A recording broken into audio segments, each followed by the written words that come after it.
আসসালামু আলাইকুম। সবাইকে ঈদুল ফিতরের অগ্রিম শুভেচ্ছা জানিয়ে আজকের ভিডিওটি শুরু করছি। দীর্ঘ 1 মাস রোজা রাখার পর আমাদের আনন্দের দিনটি চলে আসলো। আজ রোজার শেষ দিন। সবাই কেমন আছেন? আশা করি দেশ এবং দেশের বাইরে যে যেখানেই আছেন আমার প্রিয় ভাই ও বোনেরা ভালো আছেন। আমিও আমার পরিবারের সবাইকে নিয়ে ভালো আছি, আলহামদুলিল্লাহ। তা আমরা 30 রোজা ভালোভাবে পার করতে পারলাম। মহান রাব্বুল আলামিনের কাছে শুকরিয়া আদায় করি। কালকে আমাদের সুন্দরতম একটি দিন, ঈদের দিন, খুশির দিন, সবার সুখ দুঃখ ভাগাভাগি করে নেওয়ার দিন। সবাই একই কাঁধে কাঁধ মিলিয়ে আনন্দ ভাগাভাগি করে নেব সুখ দুঃখকে। তো এদিকে আমার ঘরে বেশ কয়েকদিন ধরে কয়েকটা নারকেল আনা ছিল। সময় বের করে নারকেলগুলো কুড়িয়ে নিতে পারি না, তারপরে পানিগুলোও শুকিয়ে গিয়েছিল। তো হঠাৎ করে আজকে মনে করলাম কষ্ট হলেও আজকে নারকেলগুলো আমি কুড়িয়ে নেব, না হলে লেট হয়ে গেলে কয়েকদিন থাকলে এই নারকেলগুলো আর খাওয়া যাবে না।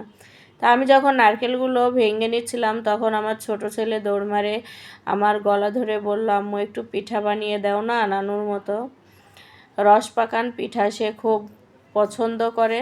তা আমি বললাম, যাও, আমি আপনাদের ভাইয়া তো হসপিটালে, তা আমি হসপিটাল থেকে এসে তোমাকে আব্বু আমি পিঠা বানিয়ে দেব, তোমার আব্বুকে দেখে আসি।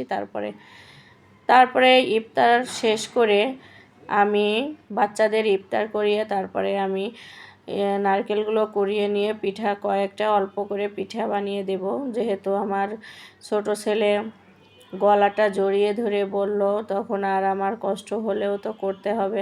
তো এদিকে আমি প্রথমে 2টি এলাচ ভেজে নিয়েছিলাম ফ্রাই প্যানে। এই এলাচ দুটো গুঁড়ি করে নারকেলের ভিতরে দেব যাতে একটু সুঘ্রাণ আসে।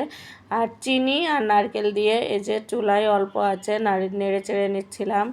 একটা নারকেল দিয়ে চিনি দিয়ে আমি কিছুক্ষণ জাল করে একটা লেয়ার তৈরি করে নেব। তারপরে আমরা সাধারণত এই পিঠা কাঁচা নারকেল আর চিনি দিয়েই বেশিরভাগ সময় করে থাকি। আমি এখন নারকেলটা জাল করে নিচ্ছি, কারণ বেশ কিছুদিন নারকেলটা ছিল পানি শুকিয়ে যাওয়ার কারণে কেমন একটা গন্ধ আসতে পারে, তার জন্য আমি একটু চিনি দিয়ে নেড়ে চেড়ে জাল করে নিচ্ছি। তারপরে তো এভাবে করে পিঠা বানালে এর একরকম স্বাদ আসবে। আর কাঁচা নারকেল দিয়ে আপনি চিনি দিয়ে যদি পিঠাটা তৈরি করেন ওইটা বেশি রসালো হয়, একদম রসে টুকটুক করে, খেতে কিন্তু গালে অনেক ভালো লাগে। তারপরে এই যে নারকেল যে আমি চিনি দিয়ে জাল করে নিয়েছিলাম এটা কিন্তু খুব বেশি জাল করা যাবে না।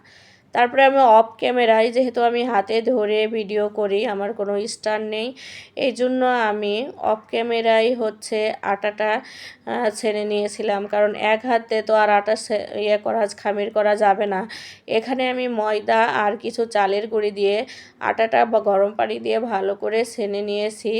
আর আমি কিন্তু কখনোই রুটিগুলো সুন্দর করে বেলতে পারি না। খুব কম সময়ই হয় যে রুটিগুলো আমার সাইজ মতো হয়, কিন্তু বেশিরভাগ সময়ই কিন্তু হয় না।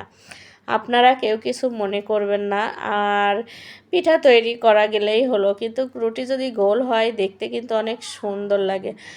আর এই পিঠা তৈরি করতে কিন্তু কোনো ঝামেলাই হয় না প্রিয় ভাই ও বোনেরা, একদম সহজ এবং অল্প সময়েই কিন্তু তৈরি করে নেওয়া যায়। আজ আমি আপনাদের জন্য নিয়ে এসেছি অসম্ভব মজাদার একটি পিঠার রেসিপি। আর এই পিঠার নাম হলো রস পাকান পিঠা। এই পিঠা আমাদের নড়াইলের একটি জনপ্রিয় পিঠা। এই পিঠা দিয়ে নড়াইলের মানুষ নতুন জামাই আপ্যায়ন করতে একদমই ভুলে যায় না। এই পিঠা অবশ্যই থাকবে নাস্তার আইটেমে। এই পিঠা বানাতে কোনো ঝামেলা নাই, একদম সহজ এবং খুব অল্প সময়ের মধ্যে তৈরি করে নেওয়া যায়। আর খেতে তো অসম্ভব মজার, রসে ভরা পাকান পিঠা। আশা করি আজকে আপনাদের সবার কাছে ভালো লাগবে আমার এই পিঠার রেসিপি। তো আমার প্রিয় ভাই বোনেরা, আপনাদের সাথে গল্প করতে করতে আমি পিঠাগুলো দেখেন চামচ দিয়ে কেটে নিয়েছি। মাশাল্লাহ, দেখতে কিন্তু অনেক সুন্দর দেখা যাচ্ছে, তাই না আমার প্রিয় ভাই বোনেরা? আমি এখানে 20টা মতো পিঠা বানিয়ে নিয়েছি। তো এই পিঠাগুলো এখন আমি ভেজে নেব। এই পিঠা ভাজতে একটু তেলের পরিমাণ বেশি লাগে, বেশি তেল দিলে কিন্তু পিঠাগুলো ফোলে এবং মচমচে হয় খেতে। আর যেহেতু আমি কয়েকটা চালের গুঁড়ি দিয়েছি, অবশ্যই পিঠা তো মচমচে হবে এবং পিঠা ফুলবে। এখানে কিন্তু কোনো রকমের আমি বেকিং পাউডার বা বেকিং সোডা দিই নাই, তারপরেও কিন্তু পিঠাগুলো দেখবেন কত সুন্দর ফুলবে এবং মচমচে হবে।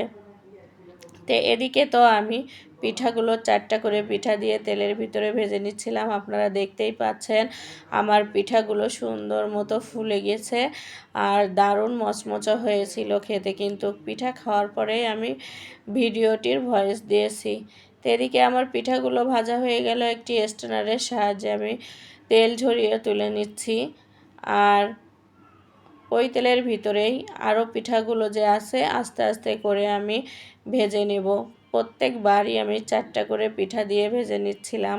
তো এদিকে আমি পিঠাগুলো এই যে দেখেন, যখন আমি পিঠাগুলো তুলে নিচ্ছিলাম ঝাঁকা দিচ্ছিলাম তখন ঝনঝন করে শব্দ হচ্ছে। তো এদিকে আমার দেখতে দেখতে 8টা পিঠা ভাজা হয়ে গেল। এখন বাকি পিঠাগুলো আমি একবারেই দিয়ে দিলাম। বলে না অতি লোভে তাঁতি নষ্ট, মনে হলো 4টা দিলে আর 2টা থাকবে, থাক একবারেই দিয়ে দিই। তো এই যে সব পিঠাগুলো একবারেই দেখেন ফুলকো ফুলকো করে ভেজে নিলাম। আমি যে হাত দিয়ে চাপ দিচ্ছিলাম পিঠাগুলো ডেবে যাচ্ছিল আর অনেক গরম ছিল, এই জন্য ধরতে ভয় পাচ্ছিলাম। আর এই দেখেন এই পিঠাটা খেতে অনেক লোভনীয় এবং খুবই মজাদার, অসম্ভব মজা লাগে। সবাই ভালো থাকবেন, সুস্থ থাকবেন। এখানেই বিদায় নিচ্ছি। আল্লাহ।